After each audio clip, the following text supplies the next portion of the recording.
आज special court Mumbai येथे AC दागा यांच्या कोर्टामध्ये रेड हाऊस फाउंडेशनचे अध्यक्ष शंतनू कोकडे यांच्या माध्यमातून आज आम्ही प्रतिज्ञापत्र दाखल केले।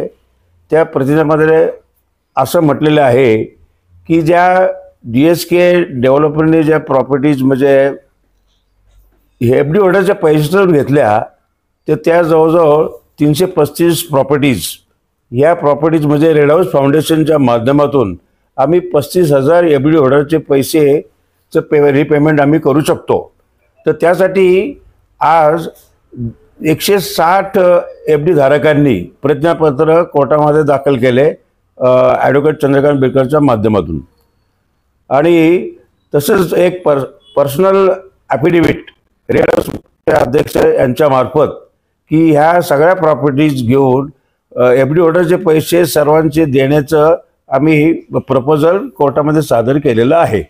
या प्रपोजलमध्ये असं म्हटलेलं आहे की DSK यांनी जवळजवळ 8 डमी कंपनीज काढून 8,522 करोड 27 लाख रुपये गोळा केले आणि या पैशामधून त्यांनी संपूर्ण म्हणजे आपल्या देशामध्ये ह्या प्रॉपर्टीज म्हणजे त्यांनी खरेदी केल्या।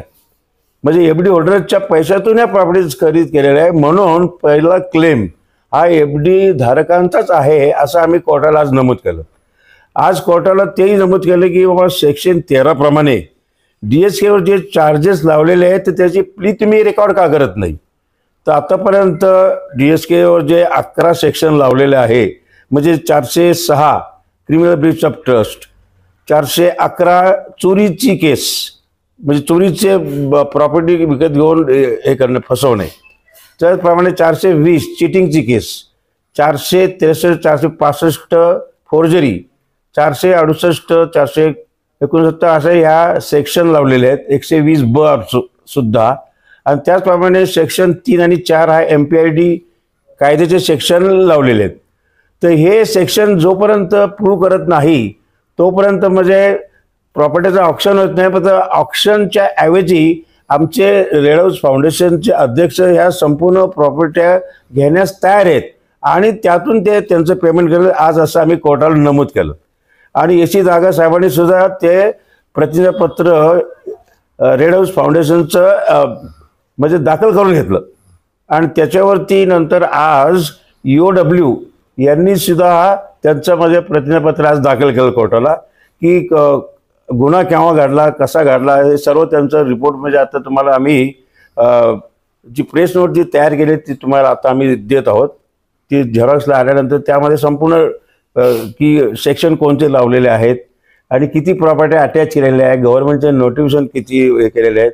तर असे सगळ्या त्या प्रॉपर्टी अटॅच करून याच्यासाठी सुरेंद्र नवले SDO मावळ यांची नेमणूक केलेली आहे। खरं वास्तविक जबाबदारी ती पैसे देण्याची त्यांची आहे, कलेक्टरच्या मार्फत त्यांची अपॉइंटमेंट झालेली होती। तसंच सेक्शन 13 प्रमाणे पोलिसांनी त्याचे सेक्शन जे आहे ते प्रूव्ह करायला पाहिजे। जोपर्यंत सेक्शन प्रूव्ह करत नाही तोपर्यंत DSK म्हणून तुम्ही इनोसंट आहे। मग इनोसंट जर असलं तर आम्ही कोर्टाला सांगितलं मग 5 वर्ष जेलमध्ये गेले कसे ते, म्हणजे prima facie DSK has committed offences असा म्हणजे त्याचा अर्थ होतो। तर आज कुठल्याही परिस्थितीमध्ये FD होल्डरचे पैसे देण्यासाठी रेड हाऊस फाउंडेशन ही पुढे आलेली आहे। ही जगातील नंबर 1 म्हणजे NGO आहे आणि ह्या NGOच्या माध्यमातून या गोरगरिबांचे आणि FD होल्डर धारकांचे की त्यांचे वय आज जवळ 70च्या पुढे सर्वांचे वय मॅक्झिमम 80% हे असे FD होल्डर की ते सगळे म्हणजे थकलेले लोक आहेत। म्हणजे आता अशा लोकांचे पैसे म्हणजे देण्यासाठी रेड हाऊस फाउंडेशनने पुढाकार घेतलेला आहे। आणि आपल्याला सांगायचं म्हणजे तात्पर्य की पंतप्रधान मोदी साहेबांनी सुद्धा सरकारला म्हणजे पत्र पाठवून की बाबा प्रॉम्प्ट ॲक्शन घेऊन लोकांचे पैसे द्यावे असं सुद्धा पत्र आम्ही हायकोर्टामध्ये जोडलेले आहे। त्याचप्रमाणे रेवती मोहिते डेरे आणि चांडक साहेबांनी सुद्धा EOWला म्हणजे सांगितलं की ताबडतोब याच्यामध्ये एक्सपिडाईट करायचे मॅटर आणि लवकरात लवकर लोकांचे पैसे द्यावे। तर त्यानुसार आज जे ACP जे त्यांची नेमणूक केलेली आहे ते नवीनच आता आलेले आहेत, त्यांनी चार्ज घेतला आणि ती चांगली व्यक्ती आहे।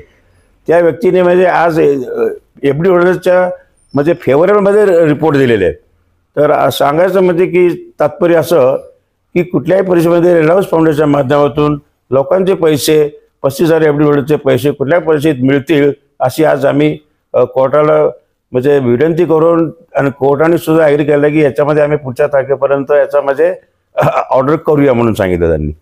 एवढं 100% त्यांचे पैसे परत मिळतील एवढी आम्ही त्यांना खात्री देतो रेड हाऊस फाउंडेशनच्या माध्यमातून. आम्ही तुम्हाला कॉपी देऊ. आज आम्ही म्हणू शकतो आज टर्निंग पॉइंट आहे आजचा दिवस. आणि मॅक्झिमम FD होल्डरनी रेड हाऊस फाउंडेशनशी कॉन्टॅक्ट करावा हे आमचं माझं म्हणणं आहे. काय नाही तर तुम्ही काहीच करणार नाही, तुम्ही म्हणता की घरी बसून आणून पैसे कोणाला तसे मिळणार नाही. हे स्पष्ट आम्ही 35,000 FD धारकांना आवाहन करतो की त्यांनी आमच्याकडे संपर्क साधावा.